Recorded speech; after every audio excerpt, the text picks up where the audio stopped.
Creators, protectors, destroyers. This is Vaaksh, where the gods speak.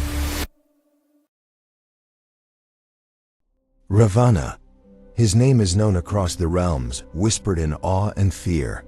A king, a warrior, and above all, a devotee. His story is not just one of pride and downfall, but of devotion so intense it could move mountains, and arrogance so great it could shake the heavens. I have watched him for ages. From the moment he offered me his heart, I knew this would not be an ordinary tale. Ravana, the king of Lanka, was born with immense power, strength unmatched, intellect vast, and ambition limitless. But it was his devotion that set him apart. He sought me, Shiva, not as a mere mortal, but as a true devotee, a soul determined to conquer everything. For years he meditated, practiced penance so severe that even the gods trembled. His body was torn, his mind focused solely on me. He desired not wealth, not fame, not earthly pleasures. No.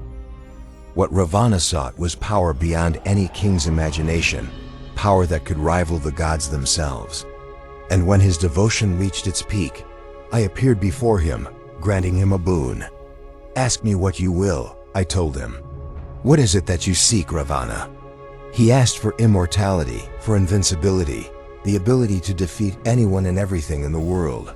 But I saw beyond his request. His heart was consumed by one thing: ego. His devotion, while deep, was tinged with pride. And pride, my child, is a dangerous thing.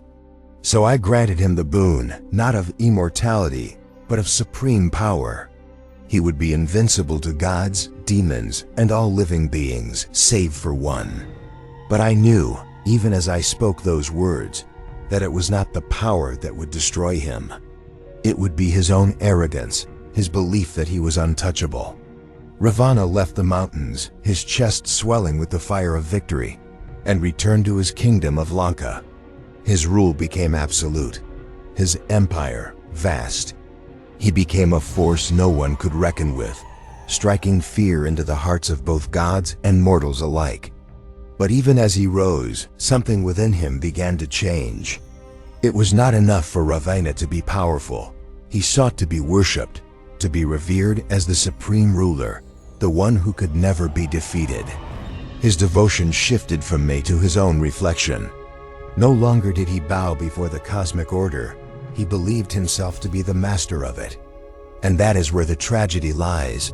He did not know the danger of his own ego. As his power grew, so did his arrogance. He began to challenge the gods themselves. He tried to capture and enslave the very forces that govern the universe, and in doing so, he crossed the line that no being, no matter how great, can ever cross. He defied the cosmic balance. It was not a battle he could win. No one can defy the laws of the universe without facing the consequences.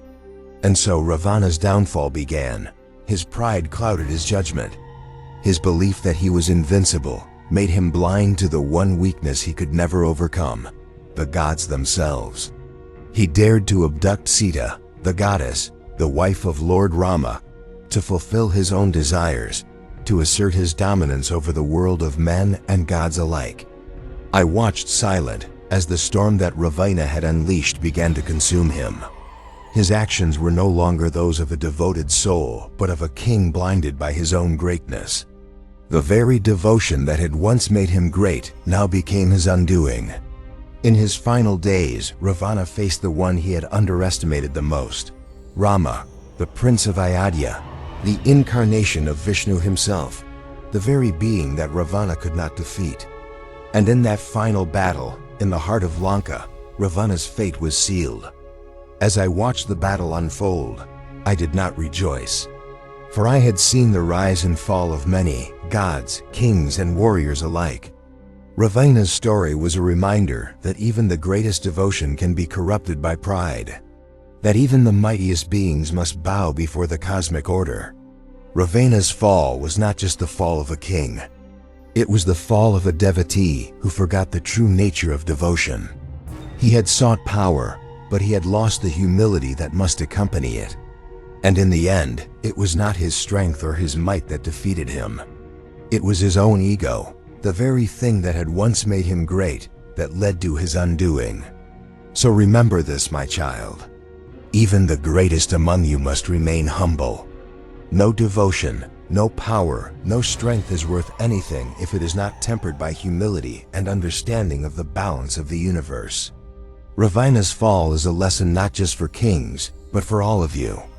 Power is fleeting, but wisdom, humility, and the respect for the cosmic order, these are eternal.